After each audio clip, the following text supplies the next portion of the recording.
하루 동안 쏟아지는 소식 중 중요한 내용만 선별해 방송하는 나라의 TV, 어려운 환경에 처한 나라의 TV 운영을 위해 구독료 후원자가 되어주시길 부탁드리며 방송 시작하겠습니다. 지난해 말 특별 사면된 이후 병원에서 입원 치료 중인 박근혜 대통령이 5일 사전투표를 했습니다. 박 대통령 측근인 유영하 변호사에 따르면 박 대통령은 이날 오전 9시경 입원 중인 삼성서울병원 인근의 일원 본동 사전투표소를 찾아 한 표를 행사했습니다. 그동안 박 대통령은 수감된 이후 건강이 악화돼 휠체어를 타고 이동하는 모습이 자주 포착됐지만 이날은 휠체어를 사용하지 않고 걸어서 투표소에 입장한 것으로 알려졌습니다. 박 대통령은 최근 대구 달성군에 사저를 매입해 전입신고를 마친 상태지만 선거인 명부상으로는 투표 지역이 서울로 분류됐습니다. 이에 따라 거주지와 상관없이 투표할 수 있는 사전투표를 선택한 것으로 보입니다. 박 대통령은 지난해 말 특별 사면 복권으로 선거권이 회복돼 이번 대선에서 투표를 할 수 있게 됐습니다. 한편 박근혜 대통령이 5일 오전 입원 중인 삼성서울병원 인근에서 남색 외투를 입고 사전투표한 걸 두고 여러 가지 해석들을 불러일으키고 있는데요. 특히 일부 친여 인사들은 남색이 짙은 파란색이 민주당 상징색을 뜻한다며 사실상 이재명 지지 의사를 밝힌 것이라고 아전인수식 해석을 했습니다.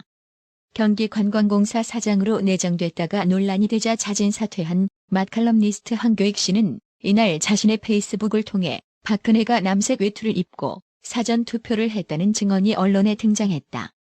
남색은 영어로 딥블루다. 짙고 깊은 파란색이다라고 했습니다.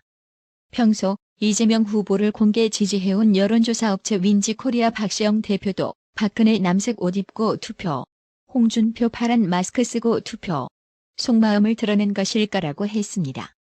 친여 성향 유튜브 채널 열린공감TV 또한 페이스북을 통해 국회의원 시절에도 패션으로 의상 컬러로 말을 한다는 이야기가 나올 정도로 옷 컬러와 메시지의 일치에 민감해했던 그녀다라며 한 투표소 사무원이 파란 장갑을 껴서 특정 정당이 연상된다며 항의한 국민의힘은 파란 외투를 입고 투표한 박근혜 대통령에게 뭐라 할지 두고 볼 일이다라고 했습니다.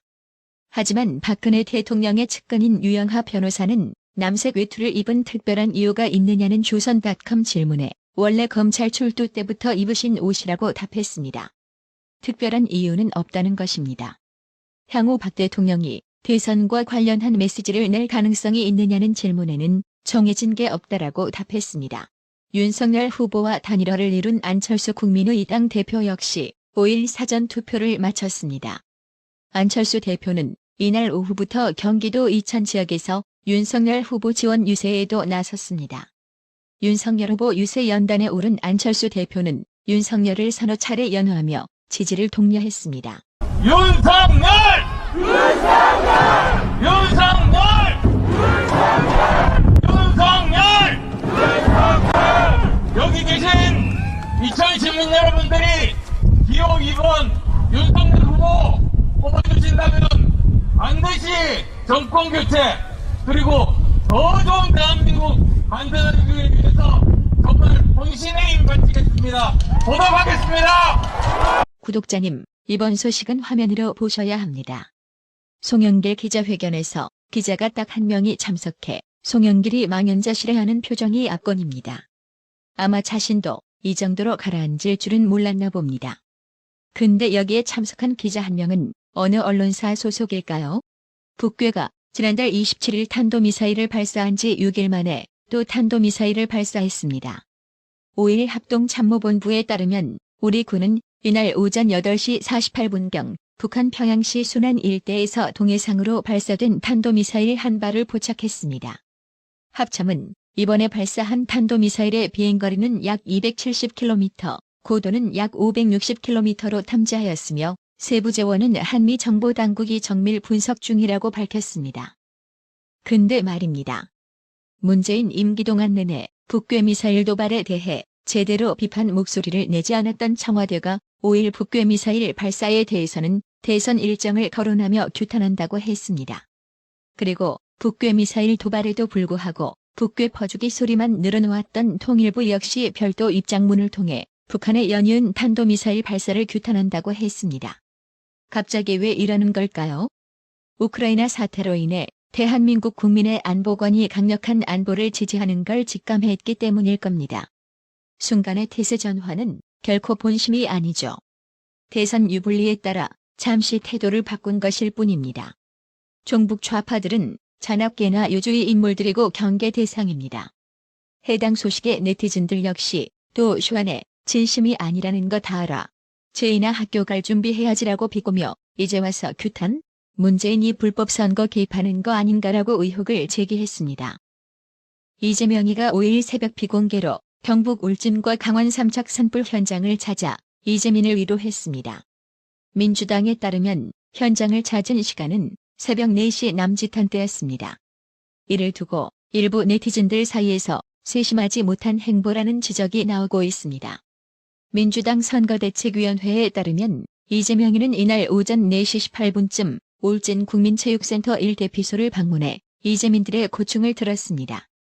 이어 4시 34분에는 울진 연우문화센터 제2대피소로 이동해 이재민을 맞이할 준비 상황을 점검했습니다. 새벽 4시부터 대피소를 방문했다는 소식에 네티즌들은 눈살을 찌푸렸습니다. 기사와 각종 커뮤니티에는 이재민이 쉬지도 못하게 새벽 4시에 웬 위로냐? 새벽 4시면 그나마 눈을 붙이거나 상황실도 숨 좀 돌리고 쉴 때일 텐데 한숨도 못 자게 보고받고 사진을 찍었냐? 윤석열이 갔다 하니 불안에 겨우 잠든 이재민과 어르신들 다 깨워서 사진을 찍었나라는 비판 댓글이 달렸습니다. 그러게요. 새벽 4시면 모두 잠든 시간대인데 이런 상황 고려하지 않고 무작정 방문부터 했다니 정말 가지가지하고 자빠졌습니다. 앞서 윤석열 후보는 4일 밤 10시 40분쯤 울진읍 국민체육센터에 마련된 화재 이재민 보호소를 찾았습니다. 유세 중 산불 피해가 심각하다는 소식을 듣고 일정을 잡은 것입니다. 윤석열 후보는 30분간 이재민을 만나 제대로 씻지도 못할 텐데 힘들어서 어떡하나. 식사는 했느냐며 손을 잡고 위로를 건넸습니다. 또 주무셔야 할 시간인데 오늘 많이 놀라셨을 텐데 쉬시라며 산불만 진화되면 그 자리에 집을 지을 테니 걱정 마시라. 힘드시겠지만 조금만 잘 참아달라고 당부했습니다. 윤석열 후보는 이후 기자들과 만나 제가 큰 힘이 되겠느냐마는 그냥 손을 잡아드리고 신속하게 화재가 진압되면 어쨌든 국가가 법에 따라 이분들의 주거를 다시 지어드리고 하는 절차가 빨리 진행되도록 촉구하겠다고 말했습니다. 대선을 앞두고 더불어민주당 내에서 국민들께 사죄하고 용서를 구해야 한다는 자성론이 나왔습니다. 김부겸계로 분류되는 정국교 전 민주당 의원은 지난 4일 자신의 페이스북을 통해 권력 욕심, 돈 욕심 많은 무능한 시민단체 출신 선생들에게 국가의 중책을 맡겨 정책 실패를 자초하였고 이들을 가리켜 사슴을 말이라 두둔하여 신망을 잃었다고 했습니다. 정국교 전 의원은 현재 민주당 선대위 미래경제단 단장을 맡고 있습니다. 정국교 전 의원은 3번의 선거 승리에 도취하여 내 편에는 춘풍이었고 다른 편에는 추상이었던 내로남불로 국민들의 분노에 기름을 부었다라며 검찰총장 청문회 당시 윤석열 후보와 가족들의 의혹을 감싸며 우리 총장님이라 칭송하여 스스로 발등을 찍었다라고 했습니다. 이어 20여 년 권력을 누린 무능한 586들은 국민을 갈라쳐서 기득권 세력이 되었으며 기대했던 신인 정치인들은 쉬고 떨벗다라며 53% 넘는 국민들의 신뢰를 잃어 헌정사 최초로 국회와 국민의 탄핵을 받은 무능하거나 부패했던 이명박 박근혜 정권의 주역들에게 정권교체의 명분을 만들어주고 적폐청산의 대상으로 전락한 현실이 통탄스럽다라고 했습니다. 그러면서 정국교 전 의원은 염치를 불구하고 국민들께 사죄하고 용서를 구하면서 한 번 더 기회를 주실 것을 호소드린다라고 했는데요. 근데 조선일보 제목에는 분명 자성론이라고 되어 있지만 이게 자성론이라기보다 넋두리나 푸념이 더 정확한 표현 같습니다. 이유는 자성론으로 치기에는 사족이 너무 많이 달렸기 때문입니다. 그래서 정국교 전 의원에게 한마디 하겠습니다. 아니, 잘못했으면 벌을 받아야지 기회를 달라고요? 나라의 TV가 볼 때는 아직 정신 못 차린 것 같습니다. 이 좌파과들은 세치어 바닥이 아닌 행동 보고 판단해야 할 존재들입니다. 검찰이 박범계가 이재명 선거운동용 단체 대화방에 참가했다는 논란으로 고발된 사건을 배당하고 기록 검토에 들어갔습니다. 4일 법조계에 따르면 서울중앙지검은 법치주의 바로 세우기 행동연대 약칭법 세련이 공직선거법 및 국가공무원법 위반 혐의로 박범계를 고발한 사건을 지난 2일 선거 사건 전담 부서인 공공수사 2부에 배당했습니다. 최근 박범계는 이재명의 선거운동용 단체 대화방에 포함돼 있었던 것으로 알려지며 공무원의 정치적 중립 의무에 관한 논란이 제기됐습니다. 박범계는 지난달 25일 국회에서 열린 법제사법위원회 현안 질의에 참석해 단체 대화방 참가 논란을 전면 부인했습니다.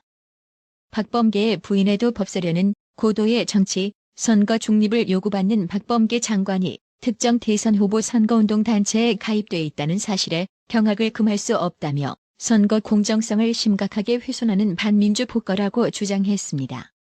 법사련은 또한 박범계는 단체 대화방에 초대받은 것을 몰랐다고 하나 수개월 동안 단체방에 있었으면서 몰랐다고 하는 것은 국민을 속이는 교활할 말장난, 국민을 우롱하는 황당무계한 궤변에 불과하다고 비판했습니다.